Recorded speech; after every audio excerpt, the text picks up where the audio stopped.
بسم اللہ الرحمن الرحیم۔ السلام علیکم۔ پروگرام اقرا کے ساتھ میں ہوں آپ کا ہوسٹ احسان اللہ خان عباسی۔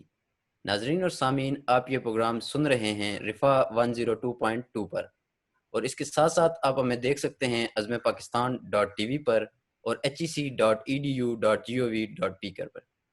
ناظرین اور سامعین، اس پروگرام میں ہمارے ساتھ موجود ہوتے ہیں جناب محترم مہر الدین افضل صاحب، جو کہ ہمیں قرآن کے حوالے سے درس، اس کا ترجمہ اور تشریح اور اس کے ان ڈیٹیل جا کے ہمیں ہر چیز بتاتے ہیں۔ جیسا کہ انہوں نے پہلے 2 رکوع میں ہمیں اس کی ڈیٹیل میں ہمیں یہ بتایا، آج اسی کا تھوڑا سا ریکیپ لے کے اسی سے آگے سر کے پاس جاتے ہیں۔ تیسرے رکوع سے آج ہم اس نشست کا سٹارٹ لیں گے۔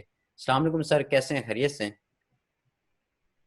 جی وعلیکم السلام ورحمۃ اللہ وبرکاتہ۔ السلام علی اشرف الانبیاء والمرسلین حبیبنا و حبیب رب العالمین وعلی آلہ واصحابہ اجمعین، اما بعد فاعوذ باللہ من الشیطان الرجیم، بسم اللہ الرحمن الرحیم۔ یا ایہا الناس اعبدوا ربکم الذی خلقکم والذین من قبلکم لعلکم تتقون۔ صدق اللہ العظیم۔ سورہ بقرہ کی آیت 21 تلاوت کی، اور ہم الحمدللہ سورہ بقرہ اور اس سے پہلے سورہ فاتحہ کا مطالعہ کرتے ہوئے یہاں پہنچے ہیں۔ اس سے پہلے جو ہم 20 آیات اور 2 رکوع کا مطالعہ کر چکے ہیں، اس میں ہمیں یہ معلوم ہو چکا ہے کہ قرآن مجید جب نازل ہوا ہے تو 3 طرح کے لوگوں میں انسان تقسیم ہو گئے۔ سب سے پہلے وہ لوگ ہیں جو صاحبان ایمان ہیں، جو ایمان لاتے ہیں، اور ایمان لانے کے بعد ساتھ ساتھ اس کے تقاضے بھی پورے کرتے ہیں، یعنی ایمان بھی، عملی اطاعت بھی، اللہ سے ملاقات پر یقین بھی۔ تو یہ جو اللہ سے ملاقات کا یقین ہے، اس کے ذریعے سے جو ان کی زندگی تشکیل پاتی ہے، اس کے اندر ایک صالحیت نظر آتی ہے، جس کی وجہ سے زمین میں امن، سکون اور خوشحالی ہوتی ہے۔ ایک دوسرا گروہ ہے جس کا ذکر ہوا، وہ ہے کفار کا، منکرین کا، جو ان حقیقتوں کو جن کو فطرت انسانی جن کا مطالبہ کرتی ہے، اور کائنات کی ساری مظاہر جس کی گواہی دیتے ہیں، ان کے ذریعے سے اللہ تبارک و تعالی تک پہنچنے کے جتنے امکانات ہوتے ہیں، یہ لوگ اس کو چھپاتے ہیں، اسی لیے وہ کافر کہلاتے ہیں۔ جو اس بات کا کفر کرتے ہیں کہ اللہ ہے، خالق ہے اس کائنات کا، اور ہمیں اس کے پاس جانا ہے، تو ان کا کردار ایک اور طرح کا ہوتا ہے جو زمین پر فساد پھیلنے کا باعث بنتا ہے۔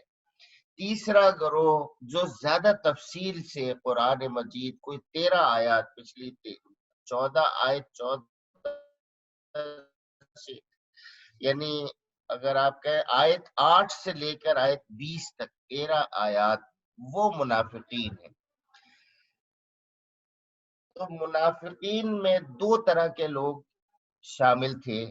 ایک وہ جو قطعی منکر تھے، جن کے دل بھی منکر تھے، اور انہیں یقین نہیں تھا کہ محمد صلی اللہ علیہ وسلم کی بات درست ہو سکتی ہے۔ اور دوسرے وہ لوگ تھے جو شک میں تھے۔ ان دونوں کو 2 مثالوں سے ظاہر کیا گیا ہے۔ ایک مثال تو ایسی ہے کہ جیسے محمد صلی اللہ علیہ وسلم نے ایک اندھیری رات میں آگ جلائی اور ان لوگوں کی بینائی ہی غائب ہو گئی، تو فرمایا کہ ان کی مثال ایسی ہے جیسے ایک شخص نے آگ روشن کی، اور جب اس نے سارے ماحول کو روشن کر دیا تو اللہ نے ان کا نور بصارت سلب کر لیا، یہ کافر ہے۔ یہ وہ لوگ ہیں جو دل سے ہی یقین نہیں رکھتے. ان کی حیثیت ایسی ہے کہ اندھیرے میں تو یہ اندھیرا اندھیرا کر رہے تھے، لیکن جب روشنی ہو گئی تو ان کی بینائی ختم ہو گئی. تو اب بینائی کے لیے جس کی آنکھیں ہی نہ ہوں، جو آنکھیں ہی بند کر لے اپنی، وہ کیا اس کے لیے روشنی فائدہ مند ہو سکتی ہے. پھر دوسری مثال ان لوگوں کی پیش کی گئی جو کمزور ایمان کے لوگ ہیں، جو شک میں مبتلا ہیں. انہیں یقین نہیں ہے اس بات کا کہ اللہ ہے، محمد صلی اللہ علیہ وسلم جو بات کر رہے ہیں وہ بات صحیح ہے، کیا واقعی مرنے کے بعد ہم دوبارہ زندہ ہوں گے. تو ان کی مثال ایسی ہے جیسے بارش ہوتی ہے، کڑک چمک ہوتی ہے، اور اندھیری رات میں جب بجلی چمکتی ہے تو ظاہر ہے بجلی چمکنے سے میدان اور راستے میں کچھ روشنی ہو جاتی ہے ایک لمحے کے لیے، تو ان کو کچھ راستہ نظر آتا ہے، وہ چل. تو یہ دو مثالیں دے کر پھر آگے آج ہم نے جو آیت تلاوت کی ہے یہ تیسرا رکوع ہے، اور میں بہت پیار اور محبت سے اور بہت خلوص کے ساتھ اپنے نوجوانوں کو، اپنے سننے والوں کو یہ درخواست کروں گا کہ یہاں تھوڑا سا غور کریں کہ کہا کیا جا رہا ہے. یہاں یا ایھا الناس کہا جا رہا ہے، یہاں سارے انسان شامل ہیں. جتنے انسان اس وقت سانس لے رہے ہیں نا، زندہ ہیں، جی وہ سارے شامل ہیں. یا ایھا الناس. اچھا، ہمیں اتنا فخر ہے اس کتاب پر کہ یہ حضور صلی اللہ علیہ وسلم نے یہ کتاب دی، اور اللہ تعالیٰ اس کی حفاظت کرنے والا ہے، اور یہ قیامت تک رہے گی، اور قیامت تک کے انسانوں کے لیے ہدایت ہے.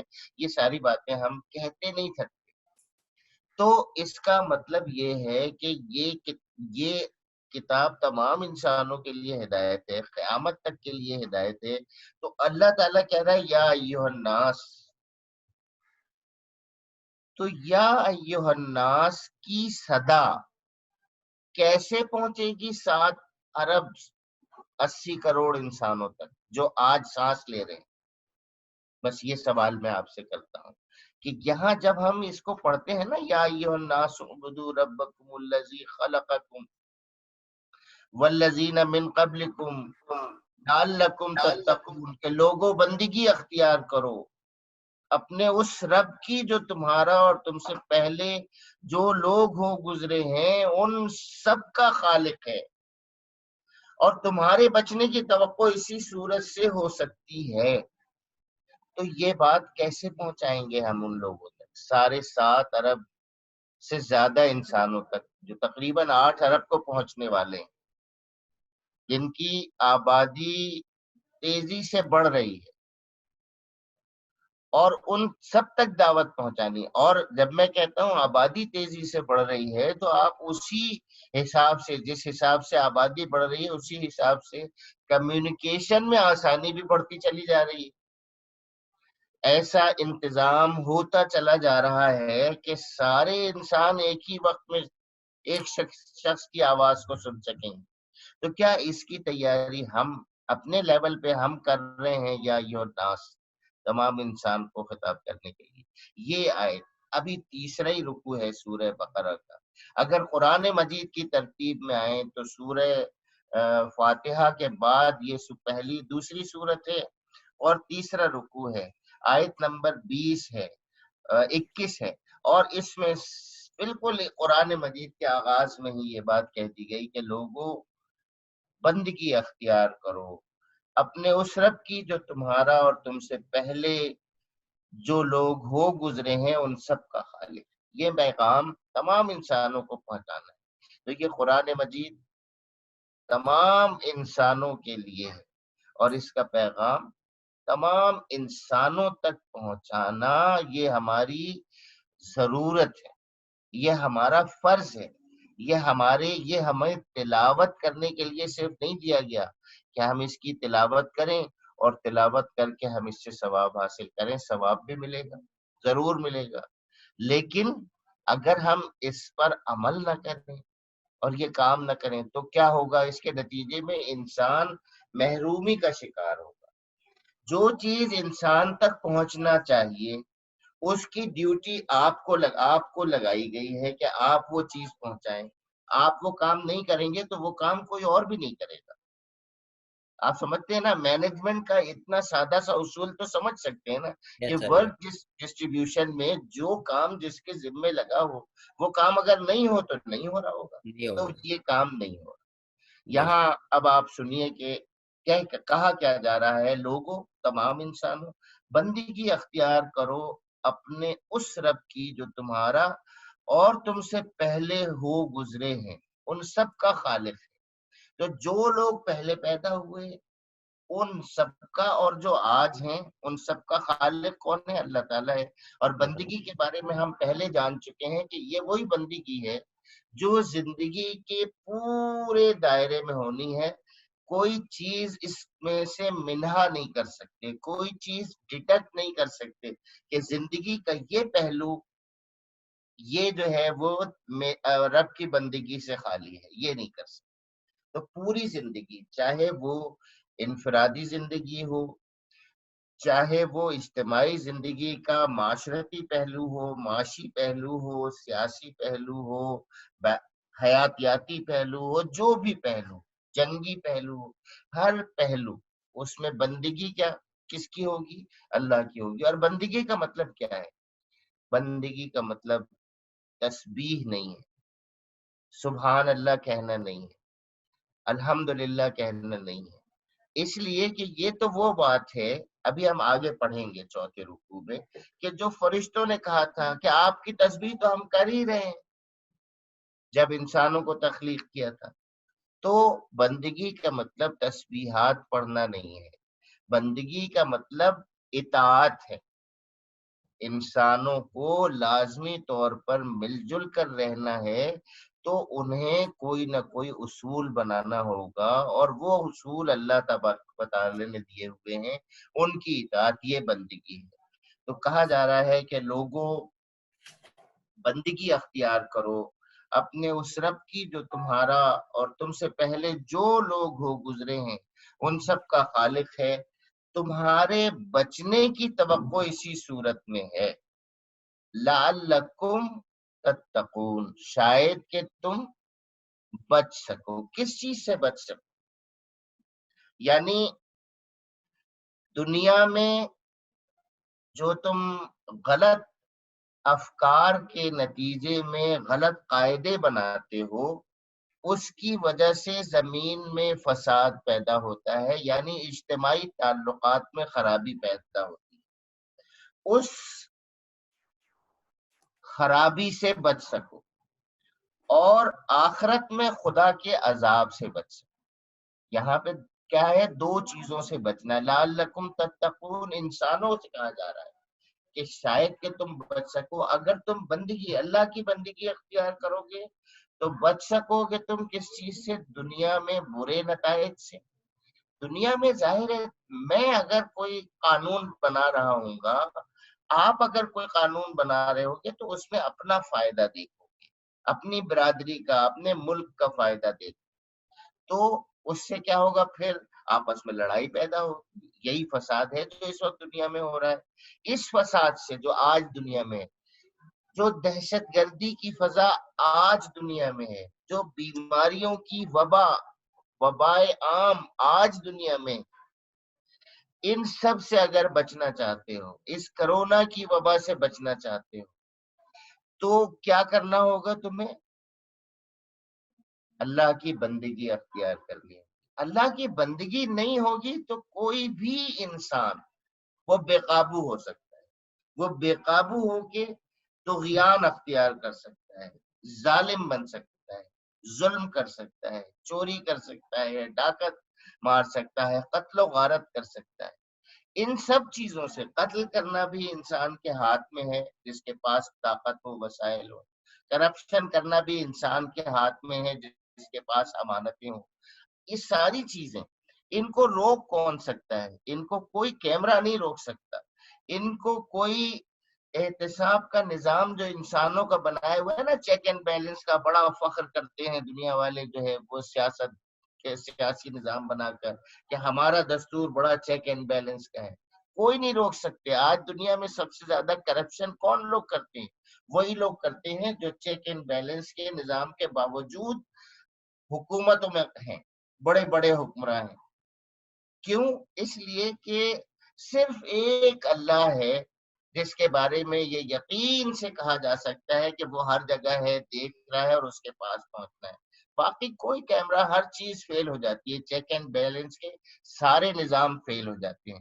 تو اگر اس دنیا میں امن چاہتے، اگر تم یہ چاہتے ہو کہ اس دنیا میں تیل کی بنیاد پر جنگیں نہ ہوں، سونے کی حصول کی بنیاد پر جنگیں نہ ہوں، اگر اس دنیا میں کسی کی اکانومی کو گرو ہونے سے روکنے کے لیے جو ہے وہ جنگیں نہ لڑی جائیں، اگر تم چاہتے ہو کہ اس دنیا میں جو چیز بھی حیاتیاتی طور پر دریافت کی جائے وہ تمام انسانوں کو یکساں تقسیم کی جائے، تو ربانی ہدایت اختیار کرو، ربانی ہدایت پر عمل کرو.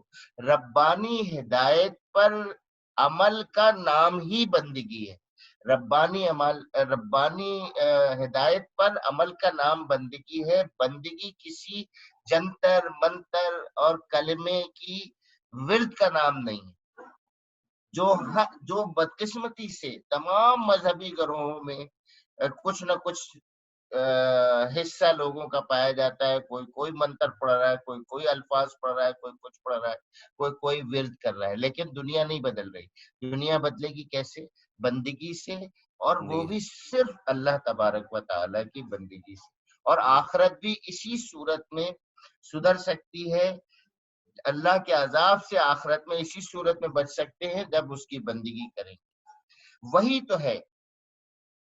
اب تھوڑا سا اس کائنات پہ غور کرو کہ کہہ رہے ہیں الذی جعل لکم الارض فراشا والسماء بناء وانزل من السماء ماء فاخرج به من الثمرات رزقا لکم فلا تجعلوا للہ اندادا وانتم تعلمون.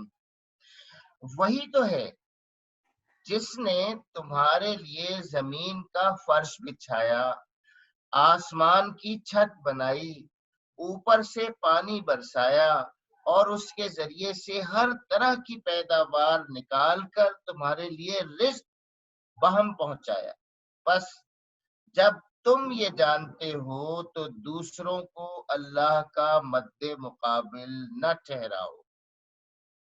اب یہ بات آپ سمجھیں کہ انسان خود اس بات کا قائل ہے کہ یہ سارے کام جتنے اوپر ذکر ہوئے، زمین کس نے فرش بچھایا؟ اللہ نے. آسمان کی چھت کس نے بنائی؟ اللہ نے. اوپر سے پانی کون برسا رہا ہے؟ کوئی دعوے دار آج تک اس کا نہیں ملا ہے، کوئی دعوے دار اس کا آج تک نہیں ملا ہے، اور سب یہ بات مانتے ہیں.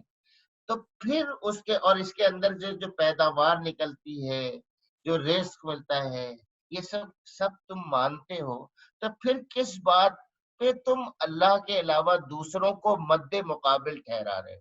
اب یہ مد مقابل کون لوگ ہیں؟ وہ پروردگار جس نے زمین کا فرش بچھایا، آسمان کی چھت بنائی، زمین سے پیداوار نکالی، رزق فراہم کیا. وہ اس کا حکم چلنا چاہیے یا کانگریس کا حکم چلنا چاہیے یا دارالعوام کا پارلیمنٹ کا حکم چلنا چاہیے یا پاکستان کی پارلیمنٹ کا حکم چلنا چاہیے؟ کس کا حکم چلنا، یا کسی ایک بندے کا حکم چلنا چاہیے؟ یہاں یہ بنیادی سوال ہے. انشاءاللہ ہم کل اس کو آگے کنٹینیو کریں گے. اور آج اگر کوئی سوال اس حوالے سے آپ کے پاس ہے، آپ کے ذہن میں ہے، تو کر سکتے ہیں. سر جیسے یہ بتایا کہ سر بندگی جو ہے اس میں نعوذ باللہ سر ہم خود بھی تو اس کے مرتکب پاتے ہیں کہ جتنا اتنا اچھا ہمارے پاس قرآن ہے اور ہم اس کو اس طریقے سے سمجھ نہیں، بس صرف ٹوٹل جو عربی ہے اس کو پڑھتے ہیں، اس کے ہمیں تفسیر اور اس کا پتہ نہیں ہوتا، تو ہم آگے آگے نکلتے جاتے ہیں. تو اس حوالے سے سر کوئی بتائیں، جس طرح رمضان چل رہا ہے اس کے اندر کس طرح سر اس کے لیے اس کو کس طرح سمجھ کے اور آرام سکون سے اس کو پڑھا جائے؟ جی، یہ رمضان کا مہینہ بڑا خوش قسمت ہیں وہ لوگ جن کو یہ حاصل ہوا ہے. ظاہر ہے میں بھی اس میں شامل ہوں، آپ بھی اس میں شامل ہیں، بے شک کیونکہ رمضان کا جیسے ہی سورج غروب ہوتا ہے نا شعبان کا اور رمضان کا آغاز ہوتا ہے، ماحول بدل جاتا ہے، دل کی کیفیت بھی بدل جاتی ہے. جیسے باہر کا ماحول بدلتا ہے نا، ویسے ہی دل کی کیفیت بھی بدل جاتی ہے، اور ہمیں زیادہ وقت مل جاتا ہے اللہ تبارک و تعالیٰ کی طرف رجوع کرنے کی. اب بالکل بدقسمتی سے سینکڑوں سال کی جو پریکٹس ہے نا، وہ یہ بنی ہوئی ہے کہ وہ ہے کچھ اعمال رسمی طور پر کر لینا، کچھ اعمال رسم رسمی طور پر کر لینا، وہ بنی ہوئی ہے. غور و فکر، تدبر اور تفکر یہ ہے ہی نہیں ہمارے یہاں. ہمارے یہاں کیا ہے؟ ہمارے یہاں ہے نمبرز، اسکور بنانا. ایسے ہی بیٹنگ کر آپ دیکھتے ہیں نا، کھیلوں میں بھی یہی ہوتا ہے، اس نے 500 رن بنا لیے، اس نے 1000 رن بنا لیے بالکل ایسے پورے ہی کیریئر میں، اس نے ٹرپل سینچری کر لی. تو ہم نمبر، اس کا بینک بیلنس اتنا، ہم نمبرز کے چکر میں پڑ جاتے ہیں. حالانکہ اسلام کی ابتدا جو ہے وہ کس سے ہوئی ہے؟ غور و فکر سے ہوئی ہے نا. حضور جی صلی اللہ علیہ وسلم غار حرا میں بیٹھ کے کیا کرتے تھے؟ غور و فکر کوئی تسبیح پڑھی ہوئی تھی کوئی کہ اتنے آپ کو معلوم ہے کہ کتنے لاکھ دانے انہوں نے چیئیں جو ہیں وہ گن کے پڑھ کے رکھے تھے؟ کوئی کہہ سکتا ہے؟ یا نہیں کتنی کھجور، چلے وہاں کھجور پیدا ہوتی تھی، کھجور کی گٹھلیوں کے پہاڑ لگا دیے تھے انہوں نے، سبحان اللہ کہتے کہتے. کہہ سکتے ایسے ہیں آپ؟ نہیں تھا. غور و فکر کر رہے تھے نا، کائنات پر غور و فکر کر رہے تھے. یہ کائنات کیسے سدھر سکتی ہے، انسان کیسے سدھر سکتے ہیں، انسان خالق کائنات تک کیسے پہنچ سکتے ہیں. تفکر اور تدبر کا کام ہے، عقل کو استعمال کرنے کا کام ہے. یہ انسانوں کو کرنا ہے، یہ مسلمان کو کرنا ہے. اس مسلمان کا فرض یہ تھا، یہ ہے کہ یہ کائنات کے ہر ذرے کو کھولے اور کھول کے دیکھے کہ اس میں کیا چھپا ہوا ہے. یہ آئنسٹائن کا فرض نہیں تھا کہ وہ اس کو ایٹم کو کھولے اور کھول کے جو ہے وہ اس میں سے یہ پوٹینشیل نکالے کہ توانائی انسان کو، ہر انسان کو اس کے ڈور اسٹیپ پہ پہنچائی جا سکتی. آپ کو پتہ ہے اگر یہ صاحب ایمان ہوتا، اللہ کو ماننے والا اور آخرت پر یقین رکھنے والا کوئی فرد اس ایٹم کو پھاڑتا، تو وہ اس سے ہیروشیما اور ناگاساکی میں موت، ہلاکتیں نہیں کرتا، بلکہ وہ یہ بتاتا ہی نہیں کہ اس سے لوگ مر بھی سکتے ہیں. وہ تو یہ بتاتا کہ اس سے اتنی انرجی بن سکتی ہے کہ ہر گھر 24 گھنٹے روشن رہے اور ہر مشین 24 گھنٹے چلتی رہے ان انٹرپٹیڈ. یہ وہ صلاحیت تھی جو صاحب ایمان اگر ڈسکور کرتا تو وہ اس کو اس طرح سے دیکھتا. لیکن چونکہ صاحب ایمان تو لگے سبحان اللہ سبحان اللہ سبحان اللہ کرتے، انہوں نے جو ہے وہ اسکورنگ کرنا شروع کر دی، میں اتنے پڑھوں گا، میں اتنے پڑھوں گا، میں اتنے. تو یہ رمضان کا موقع غور و فکر کرنے کا ہے، تدبر کرنے کا ہے. جو اپنی جس فیلڈ میں ہے اس میں لگ جائے مہارت حاصل کرنے میں، اللہ کو یاد کرتے ہوئے، بس اللہ تعالیٰ اس میں برکت دے گا. انشاءاللہ. سر آپ نے ایک اور بات کی، یا ایھا الناس، کہ انسانیت سے، ٹوٹل جتنی بھی انسانیت ہے. سر نعوذ باللہ ہماری یہ جو اپنی جو مطلب مسلمان کی اس ٹائم ہماری، میرے سمیت یہ حالت ہے کہ ہمیں تو قرآن کو سمجھنا تو بہت دور کی بات، پڑھنا بھی صحیح طرح نہیں آتا. تو یا ایھا الناس، جو لوگ مطلب جو غیر مسلم ہیں، ان تک یہ پیغام کس طرح پہنچے گا؟ ان کو یہ پیغام کون پہنچائے گا کہ یار یہ کتاب کے اندر یہ آپ نے اس کو اس طرح، اس اللہ پہ ایمان لانا ہے، غیب پہ ایمان لانا ہے، ان سب پہ؟ آج الحمدللہ 113 سے زیادہ زبانوں میں اس کے تراجم ہو چکے ہیں. جی جی دنیا کی ساری میجر جو مین اسٹریم لینگویجز ہیں ان سب میں تراجم موجود ہیں، اور ان سب میں نریشن بھی موجود ہے. اور یہ ہمارا کام ہے، ہمیں لوگوں تک پہنچانا، اس کی ٹرانسلیشن کرنا درست اور اس کو صحیح طور پر پہنچانا. لیکن دنیا میں کبھی بھی کوئی نظریہ کتاب پر لکھا ہوا، وہ اس کو کبھی بھی قبولیت حاصل نہیں ہوئی جب تک اس کے ساتھ عمل نہ ہو. آپ کتاب میں جتنا بھی لکھا ہوا ہے سچ بولو، لیکن آپ سچ، کوئی قوم سچ بولنے والی نہیں ہے، تو اس کو کوئی مانے گا نہیں.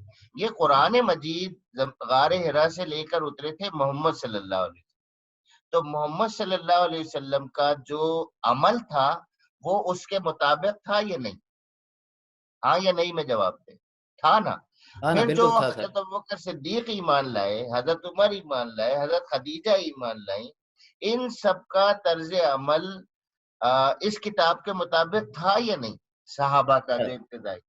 تو آج اگر ہم یہ دیکھیں، آج اگر ہم اس کو پہنچا بھی دیں، سارے ہر گھر میں پہنچا دیں، 2 ارب سے زیادہ ہاؤس ہولڈ ہیں، اگر ہم ان سب میں بھی پہنچا دیں اس کا نسخہ، ان کی اپنی اپنی زبان میں پہنچا دیں، لیکن عمل کرنے والا کوئی نہ ہو تو اس کا کوئی فائدہ نہیں ہوگا. تو یہ کتاب محفوظ طور پر پہنچی ہوئی ہے، لیکن اس کے ساتھ عمل کرنے والا بھی چاہیے. وہ ہم لوگ ہیں کہ ہمارے اعمال اس وقت ایسے نہیں ہیں کہ ہم اس کتاب کے سچے ریپرزنٹیٹیو بن سکیں. تو خطرناک صورتحال اس طرح سے ہو سکتی ہے کہ کوئی اور گروہ دنیا میں کھڑا ہو اور وہ کہے کہ یہ کتاب ہم اس پر ایمان لاتے ہیں اور ہم اس کتاب کو پر عمل کریں گے اور ہم اس کتاب کو نافذ کریں گے اپنی زندگی میں، انفرادی میں بھی اور اجتماعی میں. یہ کام بہرحال مسلمانوں کو کرنا چاہیے. وہ یہ کام کریں گے تو دنیا اور آخرت دونوں میں کامیابی حاصل کریں گے. اچھا سر، یہ بتائیے گا کہ جس طرح آپ نے کہا کہ غیب پہ ان کو یقین نہیں تھا غیر مسلم کو، تو مسلمان کے لیے غیب پر ایمان لانا کتنا ضروری ہے؟ دیکھیں، غیب پر ایمان کے بغیر تو مطلب ایمان ہی اصل غیب ہے. ایمان کیا چیز ہے؟ ایمان تو یہ ہے نا کہ آپ مجھے نظر آ رہے ہیں، جی جی آپ احسان ہیں، جی اور آپ ابھی تھوڑی دیر پہلے چلے گئے تھے پیکج کروانے کے لیے، پیکج کروا کے آئے تو آپ کنیکٹ ہو گئے. یہ ایمان ہے نا کہ میں جی جی آپ کو دیکھ رہا ہوں، آپ مجھے دیکھ رہے جی جی ہیں. لیکن اگر آپ نہیں ہوتے جی جی میری نظروں کے سامنے، آپ کنیکٹ نہیں ہوتے، جی جی کنیکٹ نہیں ہوتے اور پھر کوئی دعویٰ کر رہا ہوتا کہ جو احسان ہیں وہ دیکھ رہے ہیں، جی جی آپ کریں نا سر. اگر مجھ سے یہ کہتے عبد القدوس، سر آپ کریں نا، احسان دیکھ رہے ہیں، احسان سن رہے ہیں، جی جی احسان جو ہے وہ احسان نے میرے ذریعے سوال پوچھا ہے، جی تو جی میں نہیں مانتا. جی ارے جی یار آپ عجیب آدمی ہو. جو طریقہ ہے یہاں آن لائن آنے کا، آپ اس پہ بات کرو نا، اس کے مطابق بات کرو. ایسے اچھا کیسے اچھا آن لائن ہو سکتے ہیں احسان؟ بھائی میں نہیں مانتا کہ عبد القدوس صاحب آپ کے ذریعے سے میں احسان کی بات کیسے مانوں؟ مجھے خود براہ راست احسان سے ملا ہو. تو جی جی میں غیب کو میں نہیں مانتا. اب یہ غیب یہی ہے چیز. عبد القدوس یہ کہہ رہے ہیں، کہیں کہ احسان ہے رابطے میں، تم بتاؤ. تو ہو سکتا ہے میں عبد القدوس کو نہ مانوں، لیکن محمد صلی اللہ علیہ وسلم کی جو شخصیت ہے، اب ذرا آپ تصور تو کریں نا کہ کیسی شخصیت بیچ میں آئی ہے اللہ کے اور بندے کے درمیان، کہ محمد صلی اللہ علیہ صلی اللہ وسلم علیہ نے تو وسلم. کبھی کوئی غلط بات کی نہیں، کوئی جھوٹ بولا ہی نہیں کبھی. 40 سال کی پوری زندگی اسی لیے ان کی گواہ کے طور پر ہے، بعد کی زندگی بھی گواہ کے طور پر ہے. تو محمد بیسیکلی ہم محمد صلی اللہ علیہ وسلم پر پہلے یقین کرتے ہیں. اگر محمد صلی اللہ علیہ وسلم کے اوپر ہمیں شک ہوتا نا، تو جی پھر جی ہم ان باتوں پہ بھی شک کرتے. لیکن چونکہ ہمیں محمد صلی اللہ علیہ وسلم پر یقین ہے، تو اب ان کی بتائی ہوئی ساری باتوں پر ہم یقین کرتے ہیں، کیونکہ غیب کی جتنی باتیں ہمیں بتائی ہیں وہ محمد صلی اللہ علیہ وسلم نے بتائی ہیں، کوئی اور ذریعہ نہیں ہے. اگر کوئی اور انسان ہم سے کھڑا ہو کے یہ کہے، عبد القدوس یہ کہیں یا مہر الدین آپ سے یہ کہے کہ میں نے یہ خواب دیکھا ہے اور مجھے یہ بشارت ہوئی ہے، یہ میں آپ نہیں مانیں گے. اس میں کوئی بھی غیب کی چھپی ہوئی بات آج کسی کی یہ حیثیت نہیں ہے کہ وہ مانے. لیکن محمد صلی اللہ علیہ وسلم نے جتنی باتیں غیب کی بتائی ہیں وہ سب کی ہمیں سب ماننی یقین. ہوگی. کہ بالکل بالکل. اللہ نے کی یہ صفات ہیں، وہ رحیم ہے، وہ شفیق ہے، وہ مہربان ہے، وہ قہار ہے، وہ منتقم ہے، وہ غفار ہے، تو وہ شکور ہے. وہ ساری چیزیں صفات ماننی ہوں. پھر یہ ماننا ہوگا کہ اس نے بتایا ہے کہ ایک جنت ہے، ایک جہنم ہے، اور یہ کہ اس کے فرشتے ہیں اس کی مخلوقات میں جو اس کے حکم سے سارے کام بجا لاتے ہیں. تو یہ جو غیب کی جتنی باتیں ہیں وہ ساری مانے بغیر جو ہے نا، جنت کو اگر ہم نہیں مانیں گے تو جنت کی خواہش دل میں پیدا نہیں. دوزخ کو اگر ہم نہیں مانیں گے تو دوزخ کی سے بچنے کی خواہش دل میں پیدا نہیں. تو فرشتے اور رب کے حضور کا ایک مکالمہ ہے بہت مشہور کہ فرشتوں کو دکھائی جاتی ہے جنت، اور اللہ تبارک و تعالی یہ بتاتا ہے کہ بتاؤ، یہ سوال کرتا ہے کہ بتاؤ اس میں جو ہے وہ یہ جو میرا بندہ ہے جو دعا کر رہا ہے جنت مانگ رہا ہے، کیا اس نے جنت دیکھی ہے؟ تو فرشتے کہتے ہیں نہیں رب، اس نے جنت نہیں دیکھی. تو کہتے ہیں کہ یہ بتاؤ کہ اگر اس نے یہ جنت دیکھ لی ہوتی تو اس کا شوق کتنا بڑھ گیا ہوتا. تو فرشتے کہتے ہیں کہ ربا بے شمار بے انتہا اس کا شوق بڑھ گیا ہوتا. پھر فرشتوں کو دکھائے، پھر بندہ مانگتا ہے جہنم سے پناہ، تو اللہ تعالیٰ جہنم دکھاتا ہے فرشتوں کو کہ یہ آگ ہے، یہ جہنم ہے. اگر کیا اس نے دیکھا ہے بندے نے جو جہنم سے پناہ مانگ رہا ہے؟ تو کہتا ہے، فرشتے کہتے ہیں کہ نہیں دیکھا تو نہیں ہے. کہا اگر دیکھ لے تو کیا حال ہو؟ تو کہا کہ اس طرف کوئی جانے کی ہمت ہی نہ کرے، کوئی سوچے نہیں، پناہ مانگے، کوئی کام نہیں. تو جنت اور دوزخ کو اگر دیکھ لیتے تو امتحان ختم ہو جاتا. کوئی آدمی ایسا نہیں ہوتا جو جنت کی طرف بھاگنے کی کوشش نہ کرتا، اور کوئی ایسا نہیں ہوتا جو جہنم سے بچنے کے لیے دور نہیں بھاگتا. کوئی ایسا نہیں ہوتا. دیکھو نا آج کورونا کا جو وبا ہے، ہم نے تو نہیں دیکھا ہوا، 10 بالکل. طرح کی تھیوریز آتی ہیں، لیکن ابھی آپ نے ماسک پہنا ہوا تھا. جی یہ جی بے غیب شک. ہی تو ہے کرونا، نظر آ رہا ہے کیا؟ نہیں اگر نہیں.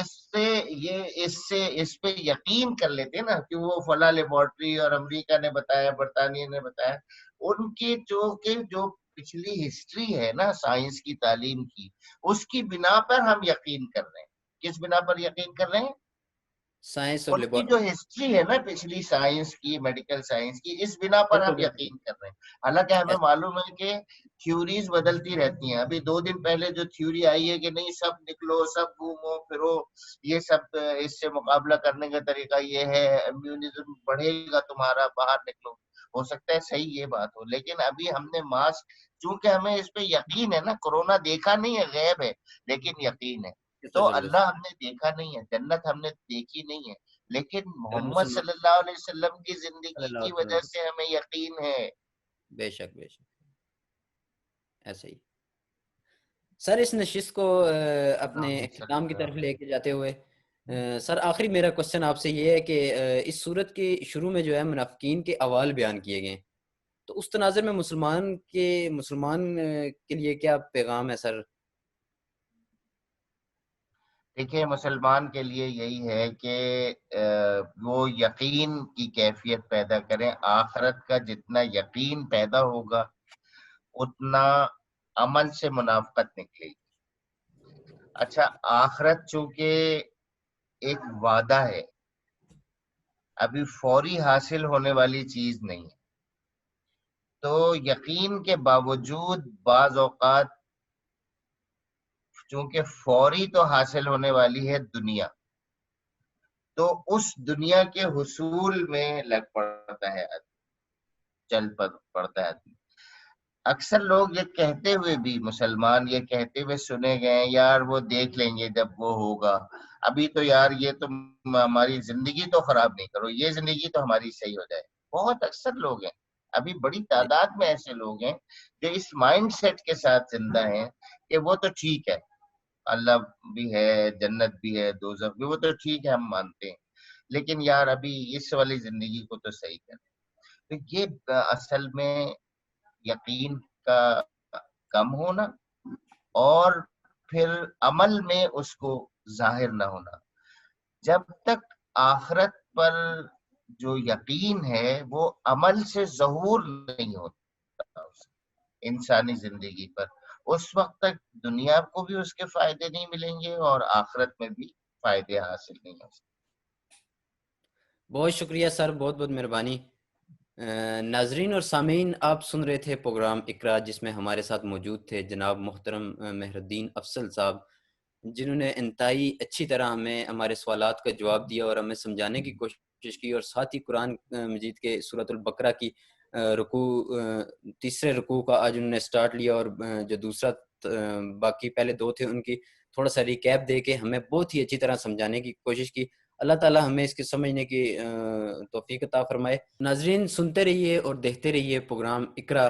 کل تک کے لیے اپنے میزبان احسان اللہ خان عباسی کو دیجیے اجازت۔ اللہ حافظ۔